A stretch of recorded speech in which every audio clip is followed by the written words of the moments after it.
નહીં પણ નાના મોટાનું ભાન તો રાખવું પડે ને મનસુખ્યા. હવે જો ફેર તારો છોકરો મને કોઈ બોલ્યો છે ને તો રમણ કાકાને કહી અને તારું મકાન ખાલી કરી નાખે. આ છેલ્લી વોર્નિંગ આલું છું તને. તારા છોકરાને જે સમજાવવું એ સમજાવી દેજે. મૂકું લોકો છોકરોને સંસ્કાર આલવામાં તો સમજ્યા જ નથી. અમારા રમણ કાકા ખરા ને એમનો ભાડવા જ છે મનસુખ. એનું છોકરો હજી 6-7 વર્ષનું છે. તો હું જ્યારે એના ઘર આગળથી નીકળું ને તો મારું બેટું બારી જ બેઠું હોય.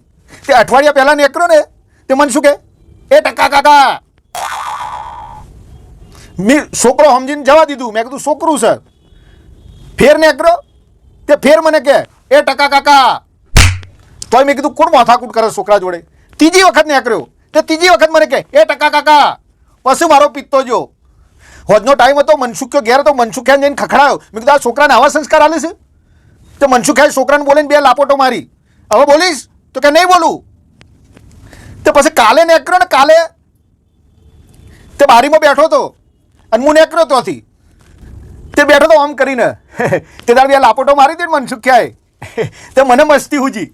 તે મેં કીધું શું બક્કા મજામાં? આજે કોઈ બોલવું નથી? મને શું કહે છે ખબર છે? મને કે મારે જે કહેવું હતું એ તો તમે સમજી જ જા ને. 1 રૂપિયાના સંસ્કાર નથી આવતા છોકરાને.